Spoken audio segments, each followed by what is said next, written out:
February 10th. Dedication of the priests. Exodus chapter 29, verses 1 through 46.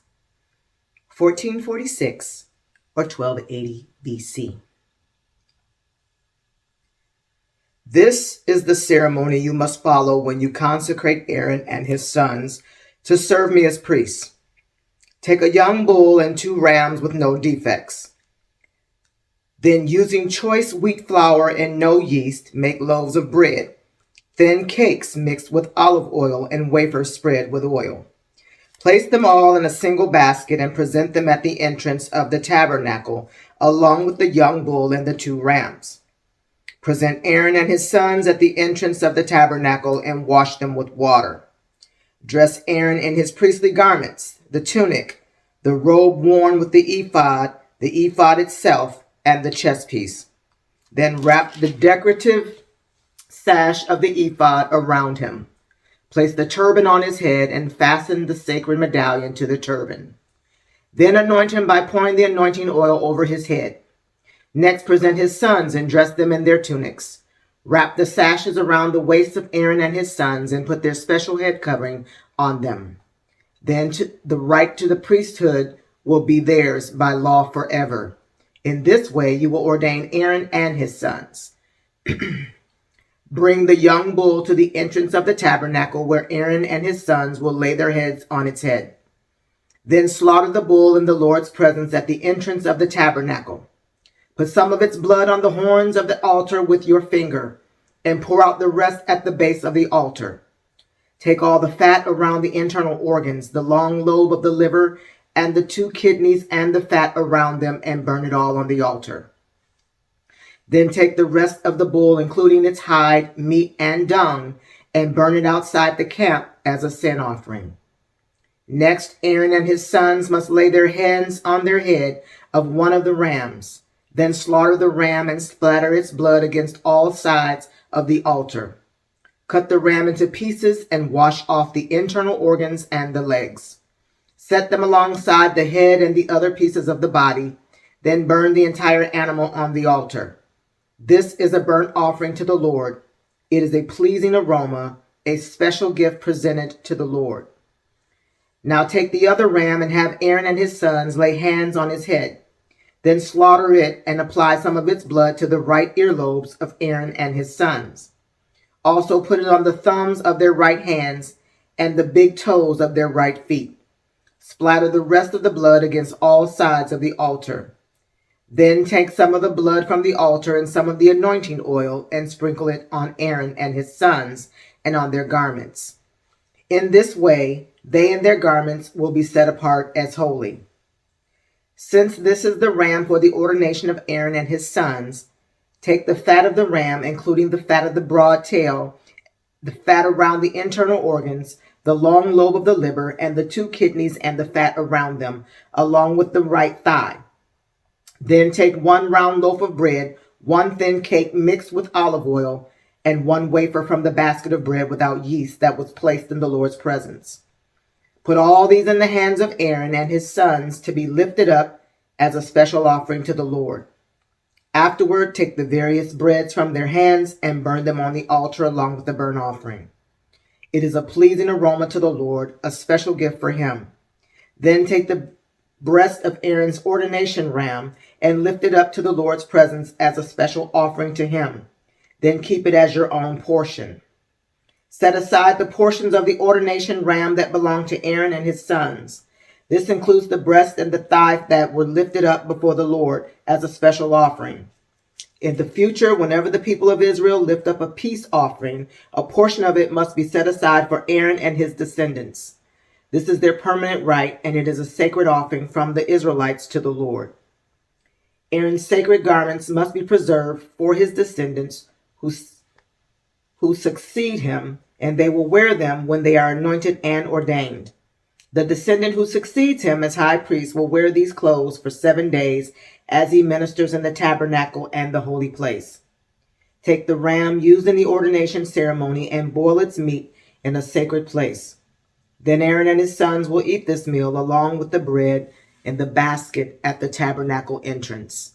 They alone may eat the meat and bread used for the purification in the ordination ceremony. No one else may eat them, for these things are set apart and holy. If any of the ordination meat or bread remains until the morning, it must be burned. It may not be eaten, for it is holy. This is how you will ordain Aaron and his sons to their offices, just as I have commanded you. The ordination ceremony will go on for 7 days. Each day you must sacrifice a young bull as a sin offering to purify them, making them right with the Lord. Afterward, cleanse the altar by purifying it. Make it holy by anointing it with oil. Purify the altar and consecrate it every day for 7 days. After that, the altar will be absolutely holy, and whatever touches it will become holy. These are the sacrifices you are to offer regularly on the altar. Each day offer 2 lambs that are a year old, one in the morning and the other in the evening. With one of them offer 2 quarts of choice flour mixed with 1 quart of pure oil of pressed olives. Also offer 1 quart of wine as a liquid offering. Offer the other lamb in the evening along with the same offerings of flour and wine as in the morning. It will be a pleasing aroma, a special gift presented to the Lord.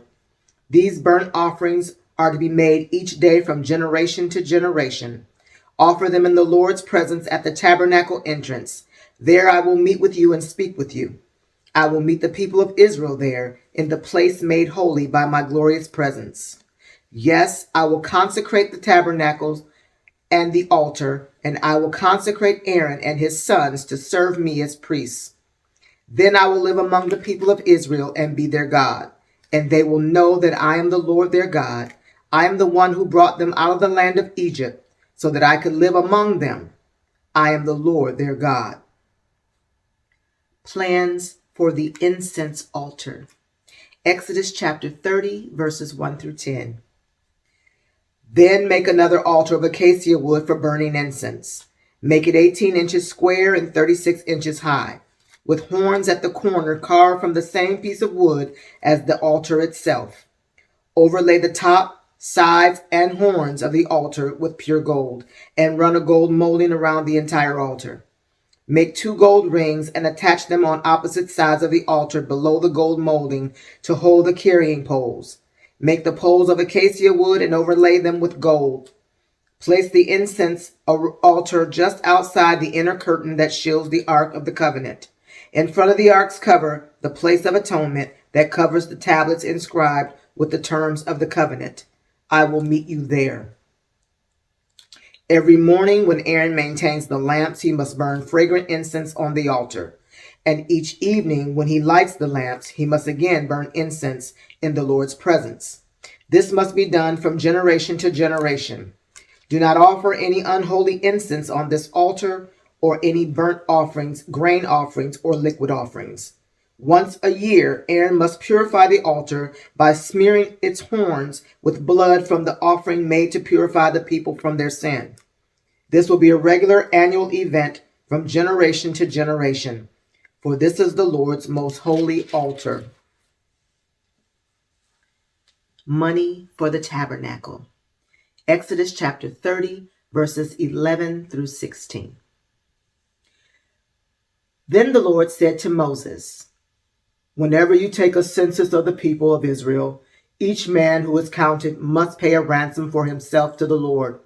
Then no plague will strike the people as you count them. Each person who is counted must give a small piece of silver as a sacred offering to the Lord. This payment is a half shekel, based on the sanctuary shekel, which equals 20 gerahs. All who have reached their 20th birthday must give this sacred offering to the Lord. When this offering is given to the Lord to purify your lives, making you right with him, the rich must not give more than a specified amount, and the poor must not give less. Receive this ransom money from the Israelites and use it for the care of the tabernacle. It will bring the Israelites to the Lord's attention, and it will purify your lives." Plans for the wash basin. Exodus chapter 30, verses 17 through 21. Then the Lord said to Moses, "Make a bronze wash bin with a bronze stand. Place it between the tabernacle and the altar and fill it with water. Aaron and his sons will wash their hands and feet there. They must wash with water whenever they go into the tabernacle to appear before the Lord, and when they approach the altar to burn up their special gifts to the Lord, or they will die. They must always wash their hands and feet, or they will die. This is a permanent law for Aaron and his descendants to be observed from generation to generation. The anointing oil.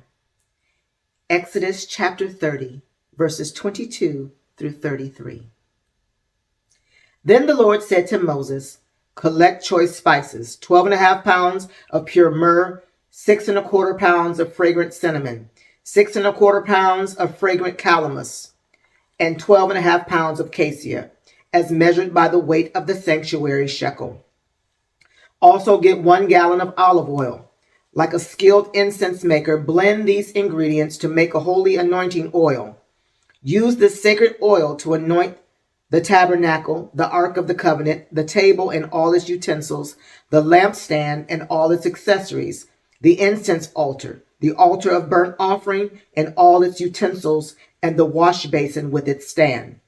Consecrate them to make them absolutely holy.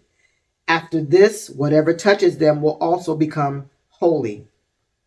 Anoint Aaron and his sons also, consecrating them to serve me as priests, and say to the people of Israel, this holy anointing oil is reserved for me from generation to generation. It must never be used to anoint anyone else, and you must never make any blend like it for yourselves. It is holy, and you must treat it as holy. Anyone who makes a blend like it or anoints someone other than a priest will be cut off from the community. The incense. Exodus chapter 30, verses 34 through 38. Then the Lord said to Moses, gather fragrant spices, resin droplets, mollusk shell, and galbanum, and mix these fragrant spices with pure frankincense, weighed out in equal amounts. Using the usual techniques of the incense maker, blend the spices together and sprinkle them with salt to produce a pure and holy incense. Grind some of the mixture into a very fine powder and put it in front of the Ark of the Covenant, where I will meet with you in the tabernacle. You must treat this incense as most holy. Never use this formula to make this incense for yourselves. It is reserved for the Lord, and you must treat it as holy. Anyone who makes incense like this for personal use will be cut off from the community. Craftsmen. Bezalel and Oholiab. Exodus chapter 31, verses 1 through 11. Then the Lord said to Moses, look, I have specifically chosen Bezalel, son of Uri, grandson of Hur, of the tribe of Judah. I have filled him with the Spirit of God, giving him great wisdom, ability, and expertise in all kinds of crafts. He is a master craftsman, expert in working with gold, silver, and bronze. He is skilled in engraving and mounting gemstones and in carving wood. He is a master of every craft. And I have personally appointed Oholiab, son of Ahisamach, of the tribe of Dan, to be his assistant. Moreover, I have given special skill to all the gifted craftsmen so they can make all the things I have commanded you to make. The tabernacle, the Ark of the Covenant, the Ark's cover, the place of atonement, of all the furnishings of the tabernacle, the table and its utensils, the pure gold lampstand with all its accessories, the incense altar, the altar of burnt offering with all its utensils, the wash basin with its stand, the beautifully stitched garments, the sacred garments for Aaron the priest, and the garments for his sons to wear as they minister as priests, the anointing oil, the fragrant incense for the holy place. The craftsman must make everything as I have commanded you. Instructions for the Sabbath, Exodus 31, verses 12 through 18. The Lord then gave these instructions to Moses. Tell the people of Israel, be careful to keep my Sabbath day. For the Sabbath is a sign of the covenant between me and you from generation to generation. It is given so you may know that I am the Lord who makes you holy. You must keep the Sabbath day, for it is a holy day for you. Anyone who desecrates it must be put to death. Anyone who works on that day will be cut off from the community. You have 6 days each week for your ordinary work. But the seventh day must be a Sabbath day of complete rest, a holy day dedicated to the Lord. Anyone who works on the Sabbath must be put to death. The people of Israel must keep the Sabbath day by observing it from generation to generation. This is a covenant obligation for all time. It is a permanent sign of my covenant with my people Israel. For in 6 days the Lord made heaven and earth, but on the seventh day he stopped working and was refreshed. When the Lord finished speaking with Moses on Mount Sinai, he gave him the 2 stone tablets inscribed with the terms of the covenant written by the finger of God. May the Lord add a blessing to the reading and to the hearing of his holy word.